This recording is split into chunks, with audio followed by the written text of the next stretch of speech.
Hello everyone, मेरा नाम है तरुण। आप देख रहे हैं पाठशाला ऋषिकेश। आज है सैटरडे यानी प्रैक्टिस का दिन। हम लाए हैं आपके सामने हमारा प्रैक्टिस सेट नंबर 2, जो आप हमारे टेलीग्राम चैनल पाठशाला ऋषिकेश ग्रुप सी से फ्री में डाउनलोड करके कर सकते हैं। और ये पेपर आपके आने वाली सभी परीक्षाओं, स्पेशली उत्तराखंड पुलिस कांस्टेबल और एसआई दोनों के लिए ही महत्वपूर्ण होगा। तो चलिए शुरू करते हैं। देखिए पहला क्वेश्चन, जहां बिना कारण के कार्य का होना पाया जाए वो कौन सा अलंकार होता है? तो कौन सा अलंकार होता है जहां पर बिना कारण के ही कार्य का होना पाया जाए? तो वो होता है आपका ऑप्शन सी, विभावना अलंकार। कौन सा? ऑप्शन सी, विभावना अलंकार। ठीक है ना। जैसे इसका अगर उदाहरण देखेंगे तो बनता है कि पग बिनु चले सुने बिनु काना वाला। ठीक है, आगे देखते हैं। व्याप्त का सही संधि विच्छेद होगा। ठीक है, व्याप्त का सही संधि विच्छेद होगा वी धन अप्त, वी धन आप्त, व्यय धन आप्त या व्यय धन अप्त। तो सही संधि विच्छेद होगा क्या? तो ये होगा आपका ऑप्शन भी, वी धन आप्त, वी धन आप्त। ई का मेल अ से हुआ तो वो क्या बन गया? या बन गया। ठीक है, ई का मेल, देखिए ई का मेल क्या हुआ? अ से हुआ तो ये बन गया व्या। ठीक है ना। कौन सी संधि हुई? तो ये हुई यण संधि। ठीक है। परिमाणवाचक विशेषण किस वाक्य में है? ठीक है, ऑप्शन है सभी लोग हंस रहे हैं, कुछ बच्चे आ रहे हैं, मुझे 2 दर्जन केले चाहिए, 2 किलो अनाज दे दीजिए। ठीक है, तो देखिए ऑप्शन ए और ऑप्शन बी दोनों ही आसानी से बाहर कर सकते हैं आप। ठीक है ना। फिर आएंगे परिमाणवाचक। तो परिमाणवाचक में बहुत बार बच्चे करते हैं कि 2 दर्जन, तो ये भी नहीं होगा आंसर। आंसर होगा ऑप्शन डी, 2 किलो अनाज दे दीजिए। ठीक है ना। दर्जन जो है वो क्या है? एक समूह है, तो वो समूहवाचक विशेषण होगा। ठीक है। हिंदी का प्रथम पत्र उदंत मार्दंड कब प्रकाशित हुआ था? सॉरी, उदंत मार्दंड प्रकाशित होता था। अच्छा, कैसा प्रकाशित होता था? ठीक है, मासिक, त्रैमासिक, दैनिक या फिर साप्ताहिक?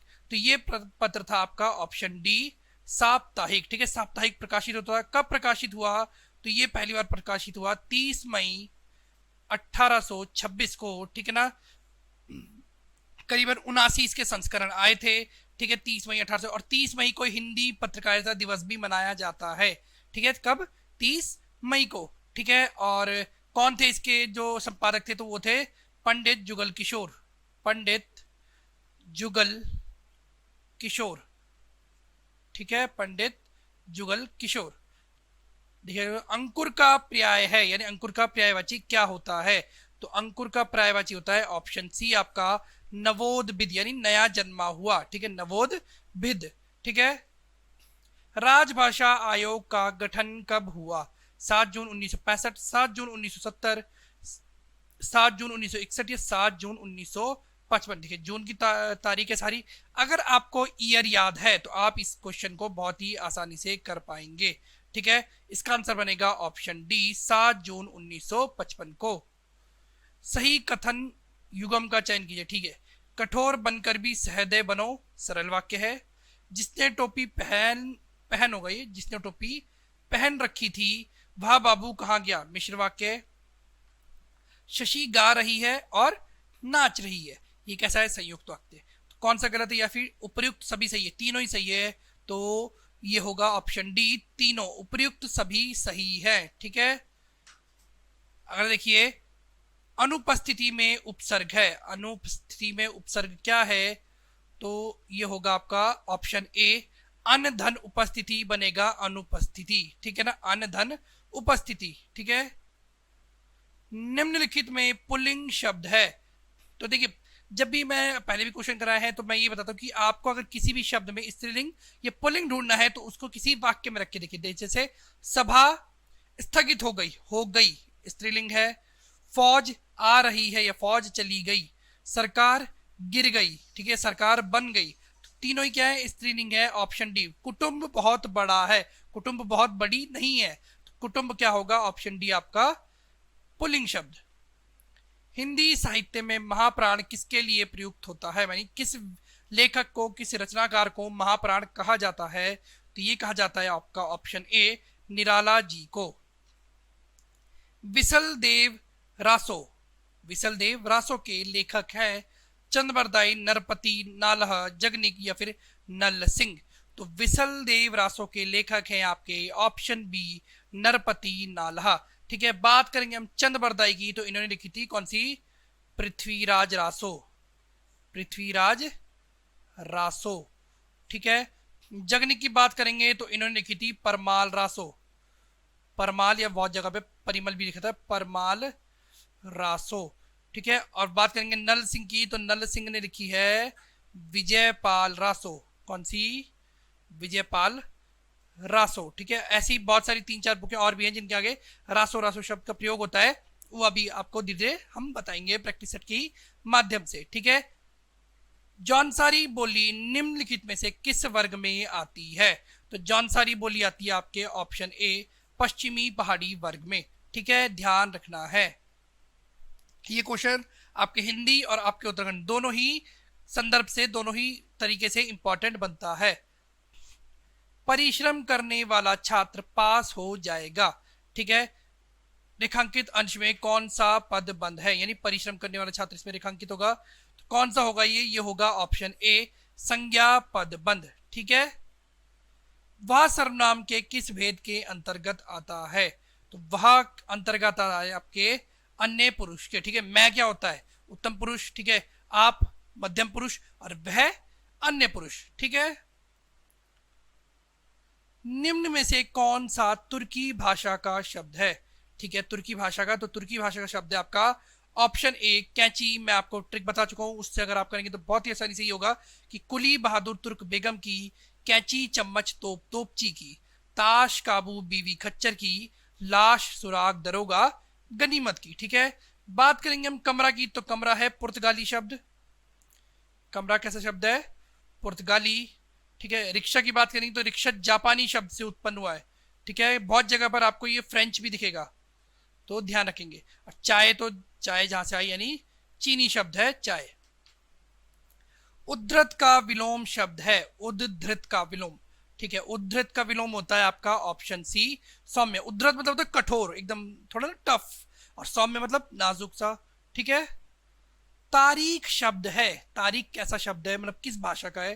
तारीख है आपका विदेशी शब्द, और कौन सी भाषा का है? तो यह है अरबी भाषा का।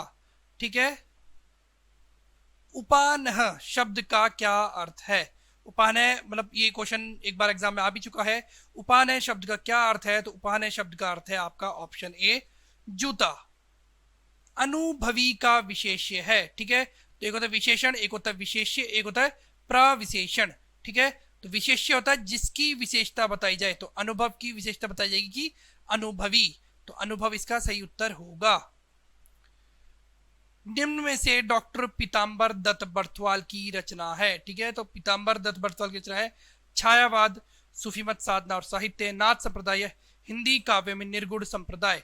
तो देखिए ये इनकी बहुत ही प्रसिद्ध रचना है हिंदी काव्य में निर्गुण संप्रदाय। मिस्त्री जमीन कबीर, मिस्त्री जमीन हिंदी भी इनकी रचना है। किनकी? पीताम्बर दत्त बर्थवाल की आलोचना, मतलब शोध करता था एक तरीके के। ठीक है, कौन? पीताम्बर दत्त बर्थवाल। ये थे हिंदी क्वेश्चन। अब हम करेंगे उत्तराखंड के क्वेश्चंस के बारे में। तो पहला क्वेश्चन है, निम्न में से किस स्थान से कत्थई रंग की मानव आकृतियां प्राप्त हुई है? कहां से प्राप्त हुई है? तो मैं आपको सीधा आंसर बताऊंगा कहां से हुई है। तो ये हुई आपकी पेटशाल से। ठीक है, तो देखिए इसको याद करने का एक और अच्छा तरीका है कि कत्थई रंग, कत्थई कैसा रंग होता है? तो कत्थई रंग होता है आपका स्किन कलर, जिसे हम बोलते हैं। कौन सा? Skin colour.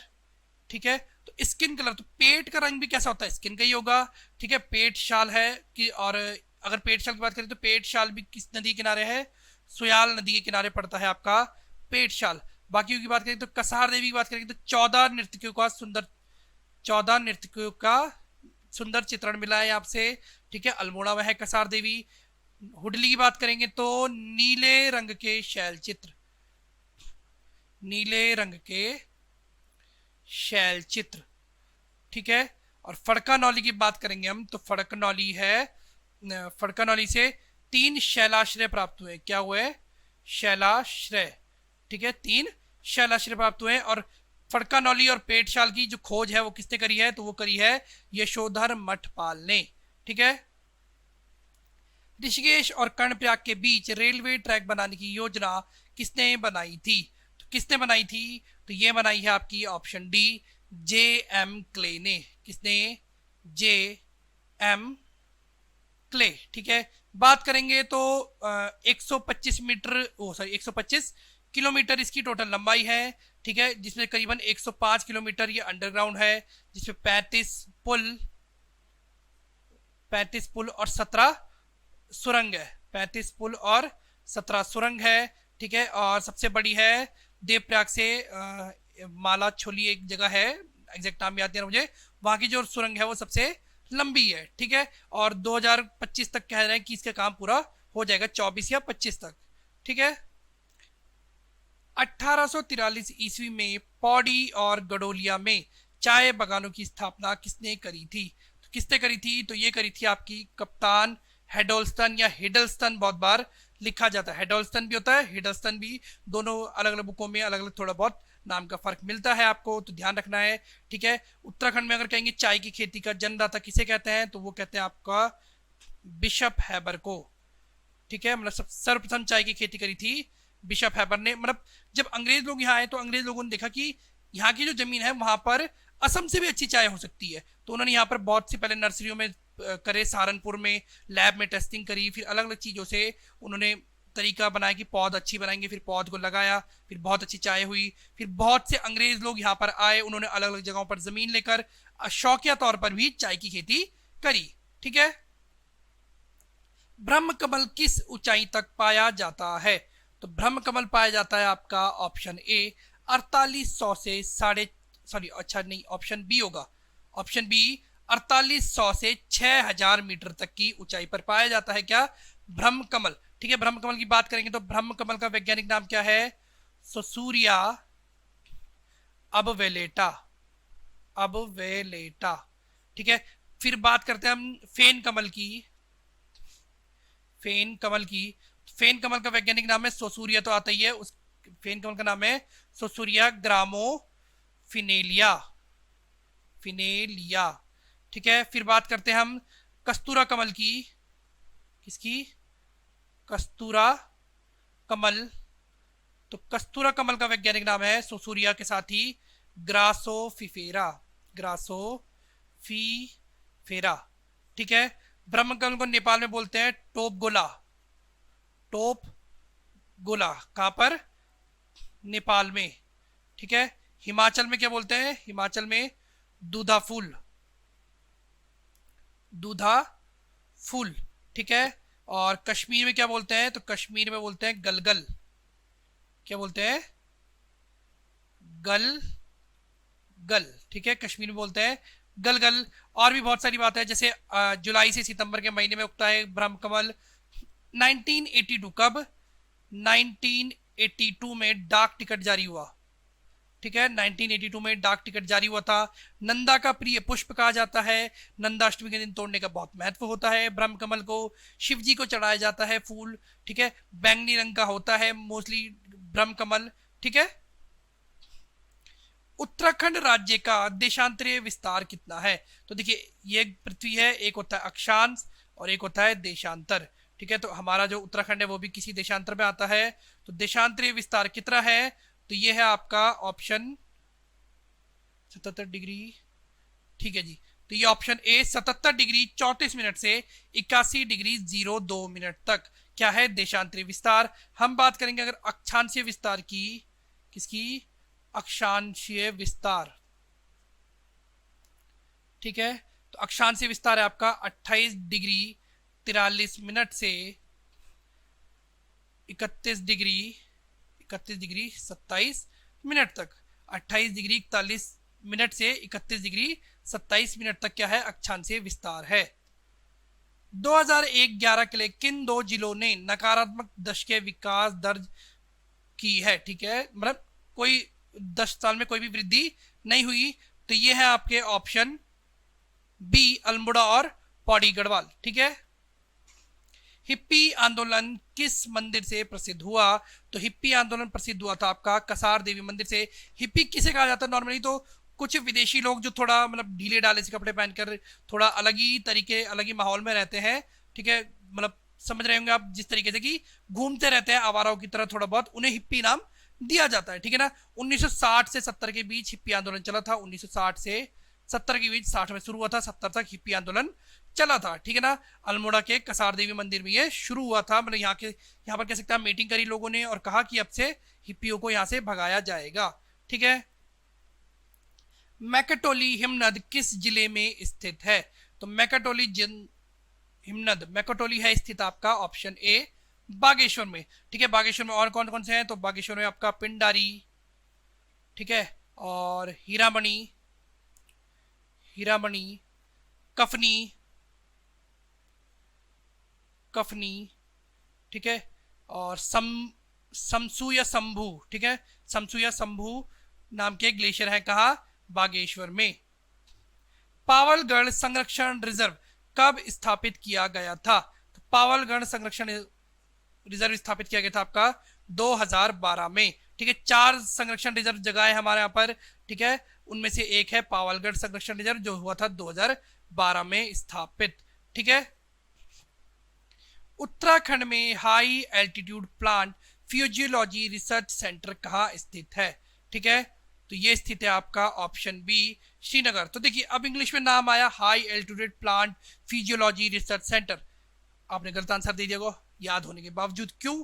क्योंकि हम इसे पढ़ते हैं हिंदी में। हिंदी में क्या है इसका नाम? उच्च स्थलीय पौध शोध संस्थान। कहाँ है? श्रीनगर में, ठीक है। कर्क और मकर संक्रांति किस जनजाति के समुदाय के प्रमुख त्योहार है? तो ये मनाया जाता है आपका ऑप्शन ए राजी जनजाति द्वारा, ठीक है। किस जनजाति?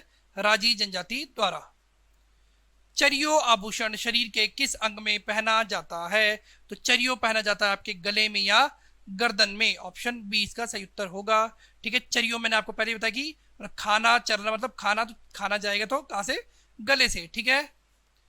उत्तराखंड राज्य का प्रथम व्यक्ति जिसने एशियाई खिलाड़ी खेला होगा, एशियाई खेलों में स्वर्ण पदक जीता था, तो कौन था? तो ये थे आपके ऑप्शन बी पद्म बहादुर मल्ल 1962 के जकार्ता में का 1962 जकार्ता, ठीक है, में बेस्ट बॉक्सर का इन्हें खिताब मिला था। किसका?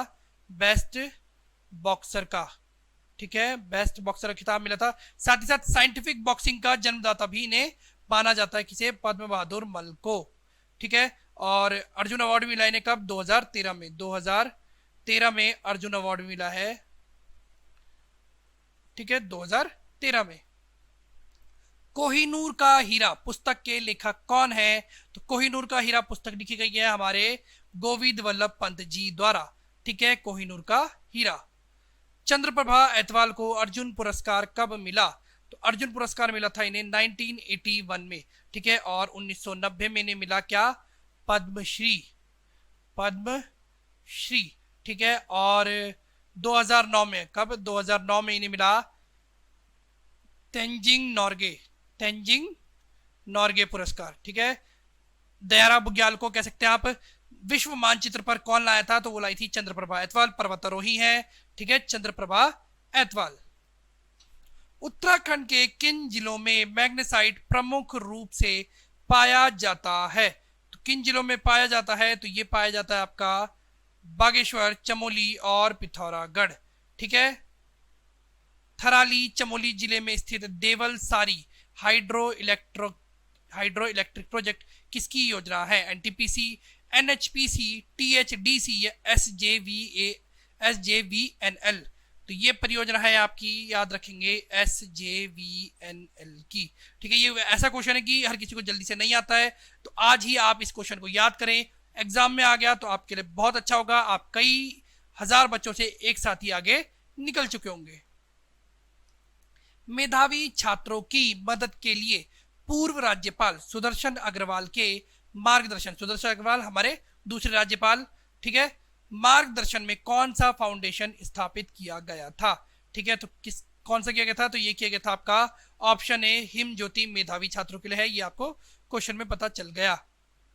प्रधानमंत्री गरीब कल्याण योजना के तहत शुरू किया गया एक महत्वपूर्ण कार्यक्रम जिसका उद्देश्य राज्य में प्रत्येक लाभार्थी को भोजन और सम्मान प्रदान करना है, कौन सा है? तो यह है आपका ऑप्शन ए अन्न उत्सव, ठीक है। घसियारी में क्या होता है? तो घसियारी कार्यक्रम में घसियारी योजना है जिसमें माताओं को एक किट दी जाएगी, ठीक है। आर्टिफिशियल इंटेलिजेंस को बढ़ावा देने के लिए रक्षा केंद्रित इंक्यूबेटर किस विश्वविद्यालय में स्थापित किया जाएगा? कहाँ किया जाएगा? तो ये किया जाएगा आपका ऑप्शन डी, वीर माधो सिंह भंडारी, या फिर इसका दूसरा नाम आप कह सकते हैं यूटीयू, उत्तरांचल टेक्निकल यूनिवर्सिटी। 2018 में इसके आगे वीर माधो सिंह भंडारी का नाम जोड़ा गया। ठीक है। राज्य का पहला पॉमेटम, पाम की बागवानी करने का स्थान कहाँ स्थापित किया जाएगा? तो कहाँ किया जाएगा बताइए?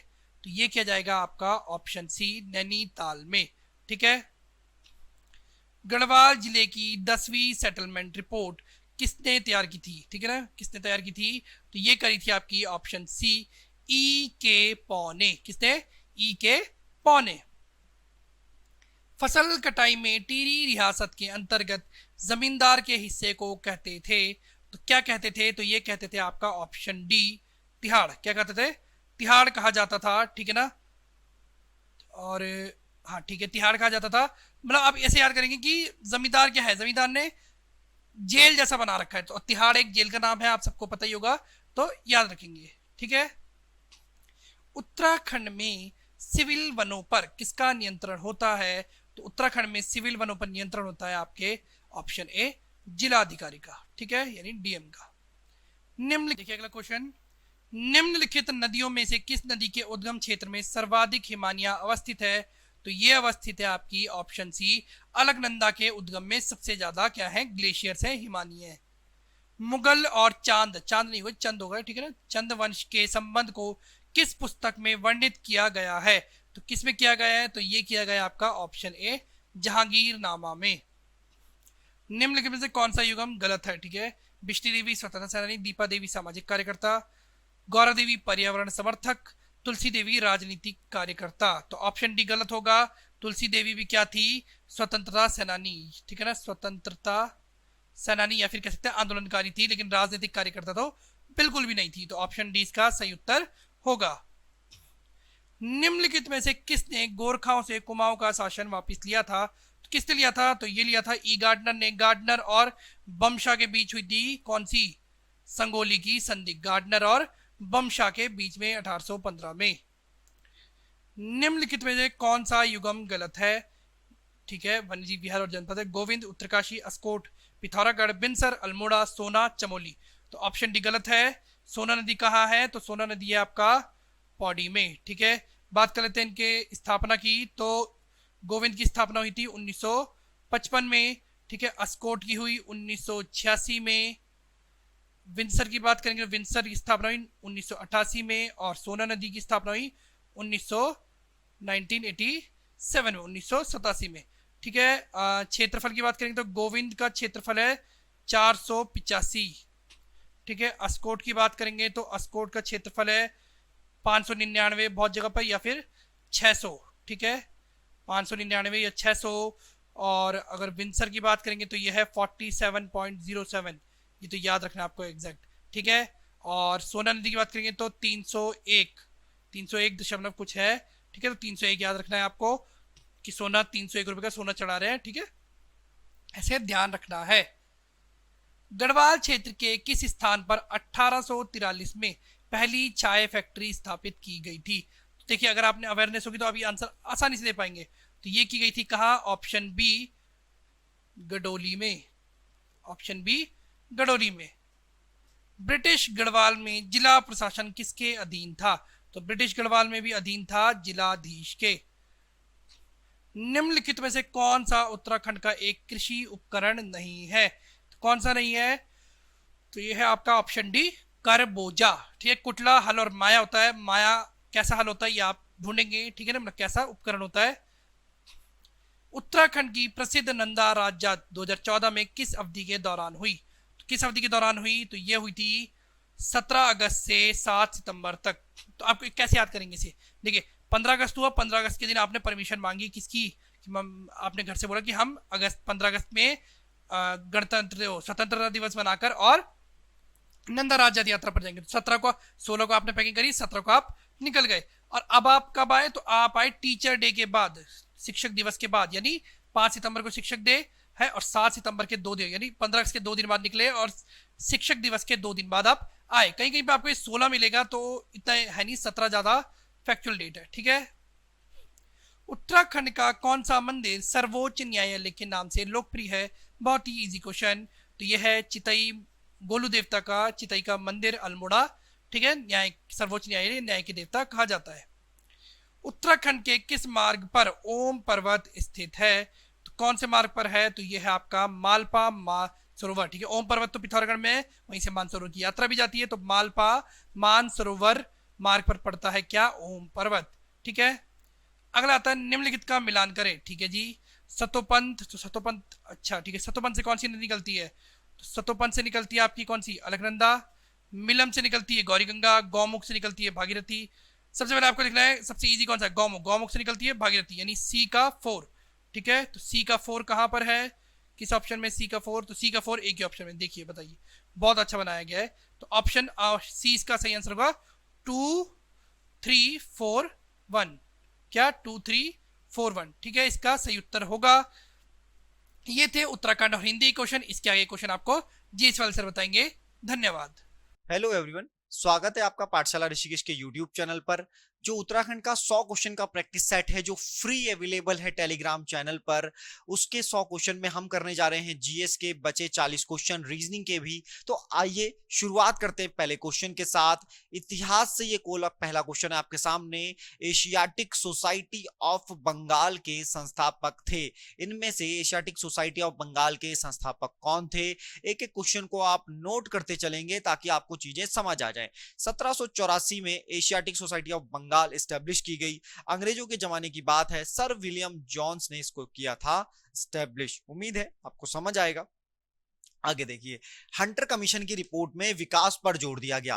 देखिए, हंटर कमीशन वैसे तो कई बार अकाल के लिए, कई बार जलियांवाला बाग के लिए स्टैब्लिश किया गया, लेकिन हंटर कमीशन यहां पर बात हो रही है और 4 ऑप्शन आपके पास क्लियर दिए गए हैं। तो 4 विषय में से 1882 में लॉर्ड रिपन के टाइम की अगर हम बात करें तो लॉर्ड रिपन के समय में यह स्टैब्लिश किया गया था। क्यों?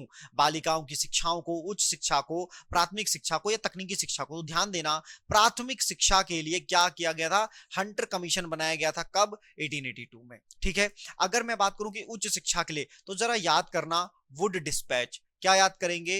वुड डिस्पैच को याद करेंगे। वुड डिस्पैच 1854 में लाया गया था, या शिक्षा से संबंधित था प्यारे साथियों, शिक्षा से, एजुकेशन से।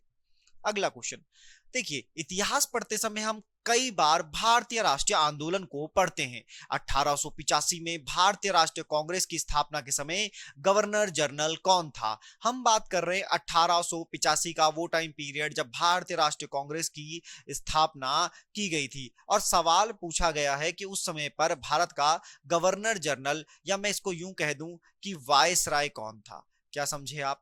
वायसराय कौन था? तो याद करना, लॉर्ड डफरिन से, डफर डफर वाली जो चीज है उससे आप याद करेंगे भारतीय राष्ट्रीय कांग्रेस की स्थापना के समय गवर्नर जनरल या वायसराय कौन था? कौन? वायसराय कौन था? ठीक है, अगर याद करो तो दूसरे विश्व युद्ध, यानी कि अगर मैं कहूं सेकेंड वर्ल्ड वॉर के समय, मेरे प्यारे भाई, वर्ल्ड वॉर के समय कौन थे? सेकेंड वर्ल्ड वॉर के समय लॉर्ड लिनलिथगो जो थे वो भारतीय राष्ट्रीय कांग्रेस के थे अध्यक्ष। ठीक है, अगर वेलेजली की बात करो तो चाहे वो शिशुवध, यानी कि इन्फेंट शिशुवध को रोकना हो, या वेलेजली की बात करो तो सहायक संधि, कौन सी संधि? सहायक संधि इन्होंने अपनाई थी। ठीक है, फिर ये सारी चीजें इनके बारे में है, ध्यान देना है। आगे चलिए, भारतीय राष्ट्रीय कांग्रेस का पहला मुस्लिम अध्यक्ष कौन था? पहला मुस्लिम अध्यक्ष याद करेंगे, बदरुद्दीन तैयब जी। कौन? बदरुद्दीन तैयब जी जो थे वो भारतीय राष्ट्रीय कांग्रेस के अध्यक्ष थे। उम्मीद कर रहा हूं आप क्वेश्चन मुझसे जल्दी पढ़ रहे होंगे और आंसर कर पा रहे होंगे।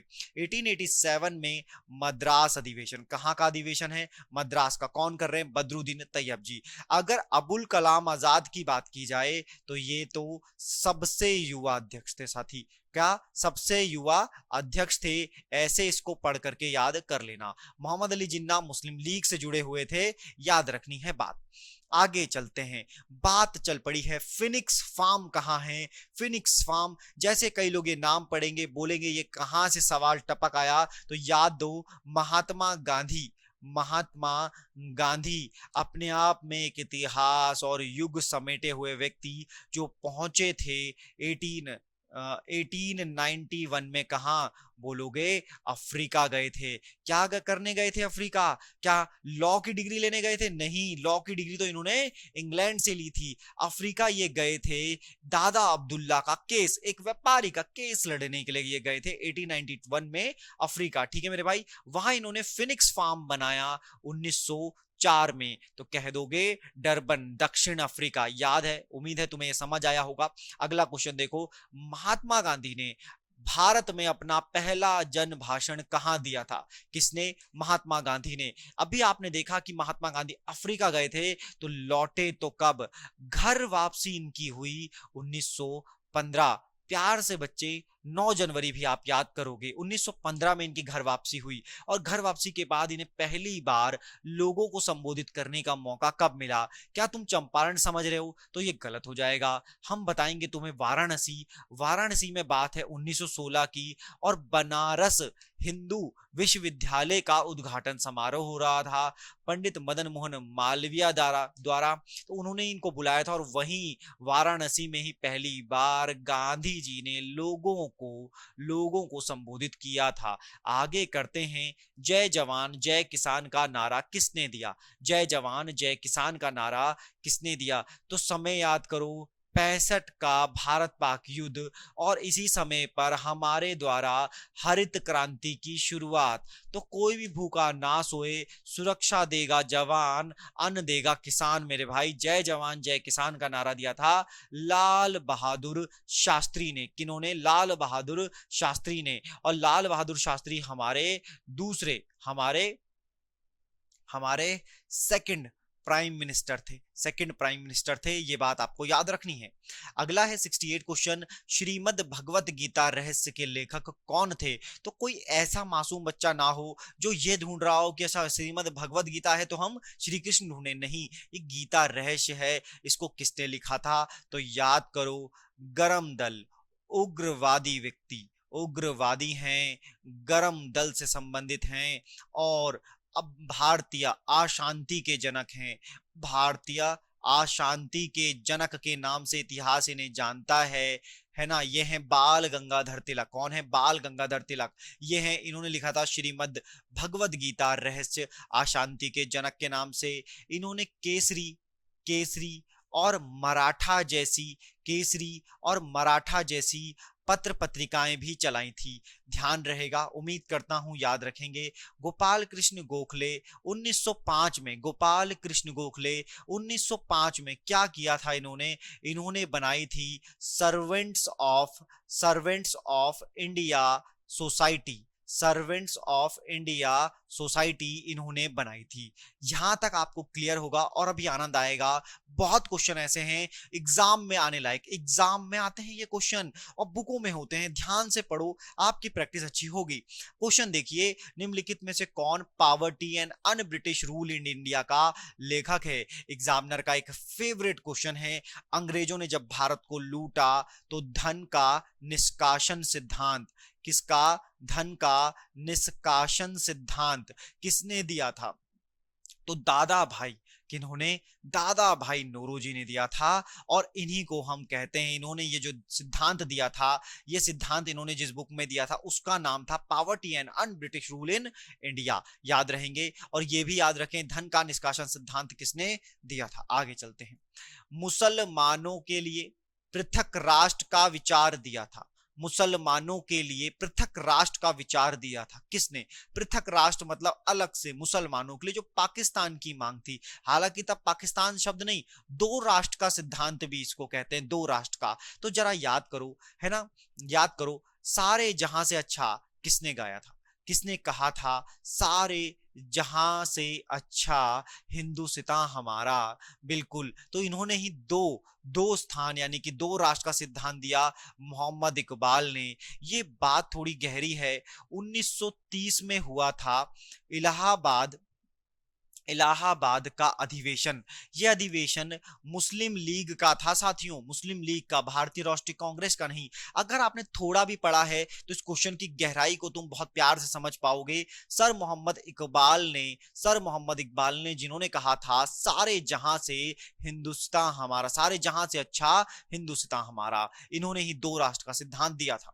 अगला क्वेश्चन देखिए, स्वराज दल की स्थापना किसने की थी? आप इसे प्यार से स्वराज पार्टी के नाम से भी जानते हैं। 1923 का समय याद करो, आपको नाम याद आएगा, मोतीलाल नेहरू और चित्तरंजन दास। कौन से नाम याद आएंगे? मोतीलाल नेहरू और चित्तरंजन दास याद आएंगे। आगे देखो और समझो, सेंट्रल लेजिस्लेटिव असेंबली का प्रथम भारतीय अध्यक्ष कौन था? बड़ा क्वेश्चन है, टेढ़ा क्वेश्चन है, घुमा हुआ क्वेश्चन है, याद देना। सेंट्रल लेजिस्लेटिव असेंबली 1925 की बात है। 1923 के बाद चुनाव हुए। 1925 में विठल जे भाई जो थे अंग्रेजों के जमाने में सेंट्रल लेजिस्लेटिव असेंबली के प्रथम भारतीय अध्यक्ष हुए, विठल भाई जे पटेल। इस क्वेश्चन को नोट कर लो, ऐसे ही समझ लो, बहुत काम की चीज आएगी। अगला क्वेश्चन देखो, भारत के संविधान के किस भाग में मौलिक कर्तव्य उल्लेखित हैं? भारत का संविधान जिसमें अनुच्छेद और भाग दिए गए हैं, उसी में बोला गया मौलिक कर्तव्य। मौलिक कर्तव्य को कहा जाता है फंडामेंटल ड्यूटीज। और जरा आप ध्यान देना, फंडामेंटल ड्यूटीज, तो फंडामेंटल ड्यूटीज को भाग में रखा गया है, वो है 4 यानी कि मौलिक कर्तव्य संविधान में पहले नहीं थे, बाद में इन्हें 51A के अंतर्गत 42वां संविधान संशोधन 1976 के अकॉर्डिंग ऐड किया गया, संविधान में जोड़ा गया। और ये जोड़ा गया सरदार स्वर्ण सिंह समिति की अनुशंसा पर, सरदार स्वर्ण सिंह समिति की अनुशंसा पर मेरे भाई, ठीक है, ये समिति बनी थी, याद रखेंगे। बहुत प्यारी बात है समझने वालों के लिए, थोड़ा भी पढ़ा है तो आओ कूद पड़ो और इस प्रैक्टिस सेट को करो। राष्ट्रपति का रिक्त स्थान कितने समय में भर लिया जाना चाहिए? 4 ऑप्शन हैं। अगर राष्ट्रपति, हालिया दिनों में आप देखोगे राष्ट्रपति का इलेक्शन होगा, किसका इलेक्शन होगा? राष्ट्रपति का इलेक्शन होगा, तो याद रखना 6 माह, 6 माह में अगर सीट खाली हो जाए तो 6 माह के अंदर क्या करना है? हमें भर लेना है राष्ट्रपति की पोस्ट को। 6 महीने से ज्यादा राष्ट्रपति की जो सीट होती है वो खाली वेकेंट नहीं रखी जाती। 75 निम्नलिखित में से राष्ट्रपति किसकी नियुक्ति करता है? देखिए, भारत में राष्ट्रपति लगभग सभी बड़े पदों को अपॉइंट करता है, उसी के नाम से सभी बड़ी नियुक्तियां होती हैं। 4 ऑप्शन यहां पर हैं, किसकी नियुक्ति करता है ये पूछा गया है। क्वेश्चन है, भारत का महान्यायवादी, नियंत्रक एवं महालेखा परीक्षक, एक राज्य का राज्यपाल, उपरोक्त सभी। ठीक है, अगर आप ध्यान से देखें तो इसका आंसर हो जाएगा ये सभी। इन सभी की नियुक्ति की जाती है राष्ट्रपति द्वारा। अब अगर कोई बच्चे और गहराई से पढ़ना चाहें तो भारत का जो महान्यायवादी है, यानी कि जिसे अटॉर्नी जनरल ऑफ इंडिया कहते हैं, यह है कॉन्स्टिट्यूशन के आर्टिकल नंबर 76 में। अगर मैं कैग की बात करूं, जिसे कंट्रोलर एंड ऑडिटर जनरल कहते हैं, यह है कॉन्स्टिट्यूशन के आर्टिकल 148 में। भारत के राज्यों का राज्यपाल अपॉइंट होता है आर्टिकल 153, इसमें यह बात कही गई है। आगे चलते हैं, समझिएगा। अगला क्वेश्चन कह रहा है, लोकसभा में मंत्री परिषद के विरुद्ध अविश्वास का प्रस्ताव लाने हेतु न्यूनतम सदस्य संख्या कितनी है? अविश्वास का प्रस्ताव लाने हेतु, तो देखो ये 50 अविश्वास प्रस्ताव, मतलब कि भैया अब सदन में दूसरी पार्टी ये मानती है कि जो रूलिंग पार्टी है उसका विश्वास नहीं रह गया है, उसके पास क्या नहीं है, उसके पास अब जो है वो बहुमत नहीं है। तो अगर ये इस तरह का अविश्वास प्रस्ताव लाना है तो कम से कम 50 सदस्यों को इस पे साइन करने होंगे।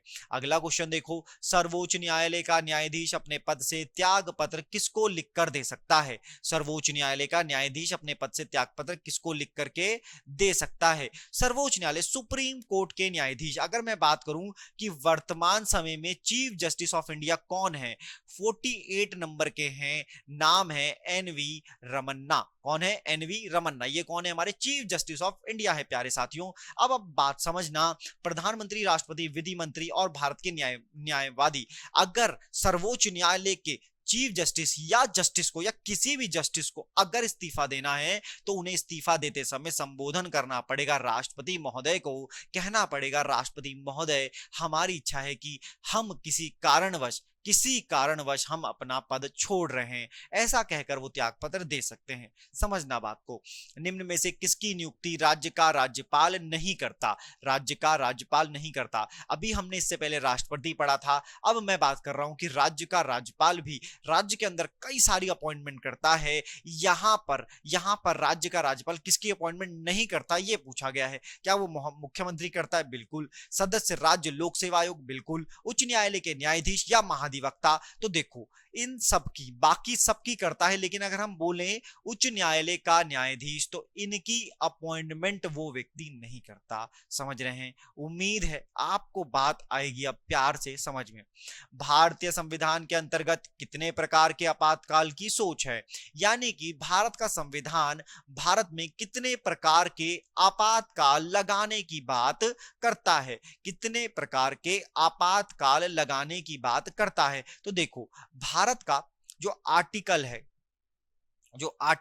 352, ठीक है, 356 और 360 ये कहता है कि हम आपातकाल लगा सकते हैं। जैसे 352 कहता है कि राष्ट्रीय आपातकाल लगाइए, ठीक है, राष्ट्रीय क्या लगाइए? आपातकाल, यानी कि इसे नेशनल इमरजेंसी कहते हैं। और इसे कहते हैं राष्ट्रपति शासन। क्या कहते हैं? राष्ट्रपति शासन। प्यार से इसे राज्यों पर लगाया गया आपातकाल भी कह सकते हैं। और इसे कहते हैं फाइनेंशियल इमरजेंसी, मतलब वित्तीय आपातकाल। क्या कहते हैं? वित्तीय आपातकाल कहते हैं। तो ये वो प्रकार हैं, ध्यान देना और चीजों को समझना। देखो भारतीय संविधान के अंतर्गत कितने प्रकार के आपातकाल की सोच है? तो कहा जाएगा तीनों मैंने आपको आर्टिकल के माध्यम से याद करवाए, रिवाइज कराए। प्यार से मोहब्बत से रिवाइज करो और आगे की कहानी चलो। भारत में मानव अधिकार संरक्षण अधिनियम कब लागू हुआ? किसकी बात है ये? मानव अधिकारों की। तो देखो भारत का ह्यूमन राइट कमीशन, किसकी बात कर रहे हैं हम? ह्यूमन राइट्स कमीशन की मेरे भाई। अगर हम ह्यूमन राइट्स कमीशन की बात करें तो वर्तमान समय में अरुण कुमार मिश्रा जो हैं वो इसके क्या हैं? अरुण कुमार मिश्रा हैं इसके चेयरमैन। कौन है इसके? अरुण कुमार मिश्रा हैं इसके चेयरमैन। ये बात आप ध्यान रखेंगे। ईयर 1993 में मानव संरक्षण अधिनियम लागू हुआ था। मैं बात कर रहा हूं वर्तमान समय में अरुण कुमार मिश्रा हैं इसके चेयरमैन, ठीक है। आगे क्वेश्चन देखिए, भारतीय संविधान में किस अनुच्छेद के प्रावधानों के अंतर्गत संशोधन किया जा सकता है? संविधान में संशोधन हो सकता है आर्टिकल 368 के अंतर्गत। याद कर लो, ये याद होते हैं, सबको याद होते हैं, एग्जाम में आने वाले बहुत ही प्यारे और इंपॉर्टेंट और जरूरी क्वेश्चन हैं। आगे देखिए, अंडमान और निकोबार द्वीप समूह में सबसे अधिक ऊंचाई वाली चोटी कौन सी? अंडमान निकोबार। प्यारे बच्चों, क्या तुम्हें अंडमान एंड निकोबार की कैपिटल मालूम है?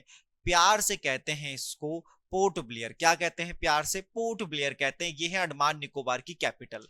उम्मीद है आपको समझ आ रहा होगा। आगे समझो, अगर मैं ये बात करूं कि इसका आंसर क्या है, इसका आंसर हो जाएगा ये लगभग इसकी जो है ऊंचाई जो है वो है 732 मीटर और ये है उत्तरी अंडमान में। देखो अंडमान बहुत ज्यादा फैला हुआ द्वीप है, इसकी जो ऊंचाई है वो है 732 मीटर उत्तरी अंडमान में। अगला क्वेश्चन देखो, निम्न में से किसे दक्षिण गंगोत्री के नाम से जाना जाता है? दक्षिण गंगोत्री क्या है? तो आपने अगर महाद्वीप पढ़े हैं और उसमें अंटार्कटिका महाद्वीप पढ़ा है तो अंटार्कटिक महाद्वीप में भारत का प्रथम शोध केंद्र 1983 में यह स्टैब्लिश किया गया था, यह है दक्षिण गंगोत्री। अगला क्वेश्चन देखो, सौर मंडल का सबसे बड़ा ग्रह, तो सौर मंडल में 8 ग्रह हैं और सबसे नजदीकी ग्रह है मरकरी। कौन सा? मरकरी। और अंतिम ग्रह है नेपच्यून मेरे भाई। और जो नेपच्यून ग्रह है यही है बहुत ज्यादा ठंडा। क्या है? बहुत ज्यादा ठंडा ग्रह। सोलर सिस्टम का, सौर मंडल का पूछा गया है, उम्मीद है आपको यह याद आएगा। अगला देखिए, निम्न में से सबसे छोटा महाद्वीप कौन सा है? देखो अगर छोटा बोलें क्षेत्रफल के आधार पर तो चीख चीख के बता देना ऑस्ट्रेलिया, ठीक है मेरे भाई। अगर बोले जनसंख्या के हिसाब से, अगर बोले जनसंख्या के हिसाब से, तो जनसंख्या के हिसाब से हो जाएगा अंटार्कटिका। ठीक है, आपसे पूछा था सबसे छोटा महाद्वीप, तो मान लिया जाए कि क्षेत्रफल के आधार पर है, ऑस्ट्रेलिया ही आंसर होगा। लेकिन अगर जनसंख्या बोल दें तो अंटार्कटिका पे लगा देना टिक और हो जाएगा काम खत्म, क्योंकि अंटार्कटिका में सबसे कम यानी कि नगण्य 0 के बराबर जनसंख्या रहती है। आगे देखिए, बॉक्साइट किसका अयस्क है? अयस्क का मतलब होता है और, क्या होता है? और होता है, और क्या होता है? और होता है। ठीक है मेरे भाई, और बॉक्साइट का मतलब अगर और होता है तो ये है एल्युमिनियम का ऑक्साइड। ठीक है, आगे चलो।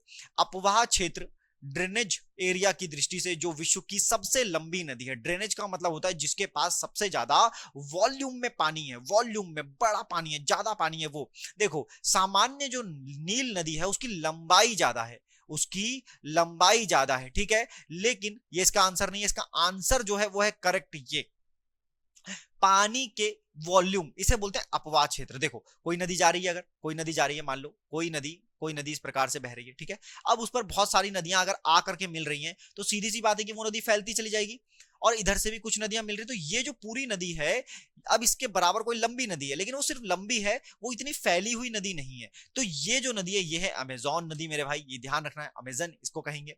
अगला सुनिए, भारत के प्रथम परमाणु रिएक्टर का नाम क्या है? पढ़ा लिखा क्वेश्चन। अप्सरा जो है प्रथम परमाणु रिएक्टर का नाम है, अगस्त की बात है, 1956 के आसपास अप्सरा को स्टैब्लिश किया गया था। अगला क्वेश्चन देखो, खबरों में रहा लिंगराज मंदिर, बहुत बार ये लिंगराज मंदिर, आजकल समय ऐसा है कि सभी तरह के मंदिर आ रहे हैं न्यूज में, तो लिंगराज मंदिर भारत के किस राज्य में है? तो मैं आपको एक बताना चाहूंगा, अभी आपने बॉक्साइट पढ़ा था ना, क्या पढ़ा था? बॉक्साइट। इसका उत्पादन करता है उड़ीसा सबसे ज्यादा, नंबर वन में उत्पादन में कौन है? उड़ीसा। और उड़ीसा में ही कौन सा मंदिर है? उड़ीसा में ही है लिंगराज मंदिर। कौन सा मंदिर है साथियों? लिंगराज मंदिर जो है वो है उड़ीसा में। आ जाओ आगे। देखो, विश्व में दाल उत्पादन में पहले स्थान में कौन सा देश है? बड़ा प्यारा क्वेश्चन है, याद रखो। हम दलहन दिवस की बात है, हम करते हैं 10 फरवरी को। क्या मनाते हैं 10 फरवरी को? हम मनाते हैं दलहन दिवस। कौन सा दिवस? दलहन, पल्सेस। विश्व उत्पादन में हालिया में 2021 में आई रिपोर्ट के अनुसार भारत विश्व में दलहन उत्पादन में पहले नंबर पर है, पहले नंबर पर। और स्टेट की बात करूं तो मध्य प्रदेश पहले नंबर पे। डे कब मनाते हैं ये? ठीक है, ये याद रखेंगे, उम्मीद करता हूं याद हो। आ जाओ, वर्तमान समय में भारत में कितनी महारत्न कंपनियां हैं? भाई साहब, महारत्न कंपनियां जैसे नवरत्न होती हैं, ऐसे ही महारत्न कंपनियां वर्तमान समय में 11 महारत्न कंपनियां हैं। कुछ ही समय पहले पावर फाइनेंस कॉर्पोरेशन को 11वीं महारत्न कंपनी का दर्जा दिया गया था। उम्मीद है आपको ये बातें आ रही होंगी समझ में। 11 महारत्न कंपनियां हैं वर्तमान में। आगे आते हैं, यूएनईपी का नाम है, यूएनईपी का मुख्यालय कहां है ये पूछा है, जो मासूमों को ये नहीं मालूम कि क्या है, तो 1972 में यूनाइटेड नेशंस इन्वायरमेंट प्रोग्राम, कौन सा प्रोग्राम? इन्वायरमेंट प्रोग्राम स्टैब्लिश किया गया। इसी का मुख्यालय है नैरोबी में। कहां है? कीनिया की राजधानी नैरोबी में। आगे चलिए, अगला क्वेश्चन बहुत फेमस, काफी न्यूज में, मोदी जी द्वारा कई सारे मिशन लॉन्च किए जा रहे हैं मेरे भाई, उसी में से एक है नेशनल हाइड्रोजन ऊर्जा मिशन। इसकी शुरुआत कब की गई? रट्टा मार लो, इंपॉर्टेंट है, 2021 में है मेरे भाई। ठीक है, आगे देखिए, आरबीआई की स्थापना किस अधिनियम द्वारा की गई? Reserve Bank of India. क्या? Reserve Bank of India. ये 1934 के एक्ट कानून अधिनियम, ठीक है, 1935 में की गई। तो जो एक्ट है वो है 1934 का। उम्मीद है याद रखोगे प्यार मोहब्बत के साथ। अगला क्वेश्चन रीजनिंग का है, थोड़ी गहरी सांस लो और इस क्वेश्चन को करने की कोशिश करो। आपको हम मान करके चलते हैं कि आपने पढ़ा हुआ है, सीधा ही हम आपको आंसर बताते हैं। देखो, कुछ बच्चे हैं, एक लाइन लगी है, उसमें एक बच्चा जो है वो 13वें नंबर पर है और वो लाइन आगे जा रही है, और ऐसा ही एक दूसरा बच्चा है जो 14वें नंबर पे है। मतलब वो जो लाइन है उस पे इधर से और यहां तक काफी सारे बच्चे बैठे हैं, ये 13 नंबर पे, ये 14वें नंबर पे, और ये सारे बच्चे इस तरफ से बैठे हैं, यानी कि इसे ऊपर से कहिए, बाईं ओर से कहिए। वो पूछ रहे हैं कि ये बच्चे इधर से किस नंबर पर होंगे, ध्यान से समझना। अब टोटल बच्चे हैं 30। देखो, अगर टोटल बच्चे यहां तक 30 हैं और यहां तक ये 13 नंबर पे, तो इससे ठीक पहले 12 होंगे। अगर मैं 30 में से 12 घटा दूं तो मुझे ये नंबर मिल जाएगा। मतलब मैं कह सकता हूं कि ये इधर से 18 नंबर पे होगा। अब ये 14वें नंबर पे है, यानी कि इससे ठीक पहले 13 बच्चे होंगे। अगर मैं 30 में से 13 घटा दूं, क्योंकि टोटल तो 30 है ना, अगर मैं 13 घटा दूं तो संख्या 17 आ जाएगी। यही इसका आंसर हो जाएगा। करो, प्रैक्टिस करो, हमारे साथ जुड़ो, प्रांजल सर के साथ रीजनिंग पढ़ो। सर प्रांजल कर्नाटक सर अगर आपको एक बार रीजनिंग पढ़ाएंगे तो आप कभी भी नहीं भूल पाएंगे। कैलेंडर को समझते हैं, 17 मार्च 1980 को सोमवार था, तो 12 जुलाई 1980 को कौन सा दिन होगा? देखो, इस तरह के दिन के लिए हमें समझाया जाता है कि विषम दिन की संख्या निकालो। क्या निकालो? विषम दिन की। तो उम्मीद करता हूं आपको पता होगा, मैं डायरेक्ट विषम दिन की निकाल रहा हूं। देखो, 17 मार्च से 12 जुलाई 1980 तक जाना है। 80 80 है तो ईयर तो नहीं बदलेगा, वही रहेगा। तो 17 मार्च से देखो, मार्च में बाकी बचे 14 दिन मेरे भाई। 17 मार्च, 31 दिन होते हैं मार्च में, तो 14 दिन हो गए। मार्च के बाद महीना आएगा अप्रैल का। किसका? अप्रैल का महीना आएगा। अप्रैल का महीना, अप्रैल में 30 दिन होते हैं, 28 तो कट ही जाएगा, 2 दिन विषम बचेगा। अप्रैल के बाद मई होता है, मई में 3 दिन विषम होंगे, और फिर आएगा जून, और जून का महीना कहता है कि यहां 2 दिन विषम होंगे, और फिर जुलाई आएगा, और जुलाई में है ये 12वां दिन। ये 12वां दिन भी हम ले लेंगे जुलाई में। तो ध्यान से देखना, 14, 12 और 2 14, ये खत्म हो गए, क्योंकि जब हम 14 और 14 को जोड़ेंगे और 28 हो जाएगा और 7 से डिवाइड देंगे तो ये 0 हो जाएगा आंसर, क्योंकि 7 चौको 28, कुछ भी नहीं बचा, सारे दिन समाप्त हो गए। हर दिन अपने दिन से 7 दिन बाद रिपीट होता है मेरे भाई, ठीक है। तो अब दिन बचे 3 और 2 5, तो 12 जुलाई यानी कि सोमवार था 17 मार्च को, तो 12 जुलाई को कौन सा दिन होगा? तो 5 ऑड डे काउंट करने हैं, विषम दिन। तो सोमवार से 5 या तो आगे चले जाओ या सोमवार से 2 दिन पीछे आ जाओ, तो जवाब आ जाएगा शनिवार। यही प्यार से इसको जानेंगे। आगे आओ। कहा अगला पद ज्ञात करें। देखो, इस तरह की संख्या को झलक मारो और याद कर लो क्यूब और स्क्वायर। 3 का जो क्यूब होता है वो 27, 4 का जो होता है वो होता है 64। 3 का होता है 27, 4 का होता है 64। इसी को प्यार से कहा गया, यही इसका आंसर होगा। 3 का क्यूब जैसे 27 है, 4 का हो जाएगा 64। प्यार मोहब्बत से आंसर निपटा दो, काम कर दो खत्म। एबीसीडी को ये जो आता है इसको बोलते हैं कोडिंग डिकोडिंग। इसके लिए आपको ए से लेकर और जेड तक की संख्याएं नंबर में डिक्टो डिक्टो याद होनी चाहिए, समझना। देखो, यहां प्लस कर रहे हैं 3 मेरे भाई, ठीक है, यहां प्लस कर रहे हैं 5, ये ध्यान रखना है, ठीक है। तो इस तरीके से ये आगे बढ़ते हुए हम चलेंगे और ध्यान देंगे कि यहां पर ये क्या प्लस हो रहा है, और यहां पर हो रहा है 4 प्लस, ठीक है मेरे भाई, ठीक है। देख लेते हैं आगे क्या हो रहा है। तो अगर हम देखें कि 3 यहां प्लस हुआ, यहां से यहां जाएंगे तो कितना प्लस हो गया? आप जाएंगे फिर से 3 प्लस हो गया, फिर से 3 प्लस कर दो तो ये हो गया 10, यानी कि जे आ जाएगा यहां पर, ठीक है। यहां से अगर मैं आगे जाऊं तो मैं देखता हूं कि ये 4 प्लस कर रहे हैं, और यहां से भी आगे जाऊं तो 4 प्लस कर रहे हैं। तो मैं 4 12 और 4 अगर याद कर लूं तो ध्यान से समझना कि क्या हो रहा, ध्यान से समझेंगे क्या ऐड किया इन्होंने। ये है 5 ऐड, तो 5 से आगे जाएंगे, आप 5 ऐड करेंगे तो आपको याद रहेगा यहां पर आ जाएगा Q, और यहां से अगर हम ऐड करेंगे G और K, 4 और 4 के बाद 5, तो ये हो जाएगा 17, ठीक है। उम्मीद करता हूं ये क्वेश्चन आपको समझ आया होगा। करिएगा, जैसे ही आप कर लेंगे बता दीजिएगा, आंसर वही है। आगे देखिएगा, वर्ष 2022 का, वर्ष 2022 का French open tennis grand slam किसने जीता?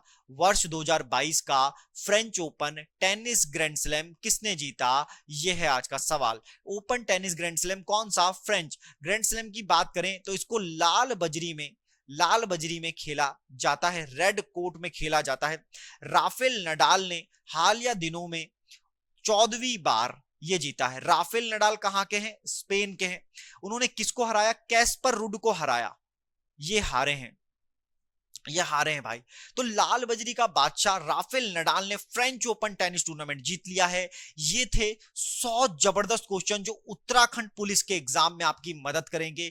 पाठशाला ऋषिकेश के साथ जुड़िए, ऑफलाइन तैयारी कीजिए हमारे साथ, ऑनलाइन भी आपके लिए हम प्रैक्टिस सेट लेकर के आए हैं। हमारे टेलीग्राम चैनल से जुड़े और फ्री प्रैक्टिस सेट आप डाउनलोड करें, ठीक है। तैयारी करते हैं, और आपको अगर ये वीडियो अच्छी लगी हो तो चैनल को सब्सक्राइब करना ना भूलें। हमारे ऑनलाइन सभी प्लेटफॉर्म के साथ जुड़िए, और आप हमारे साथ ऑफलाइन भी तैयारी कर सकते हैं हमारे कोचिंग इंस्टीट्यूट पाठशाला ऋषिकेश के साथ। वीडियो देखने के लिए आपका धन्यवाद।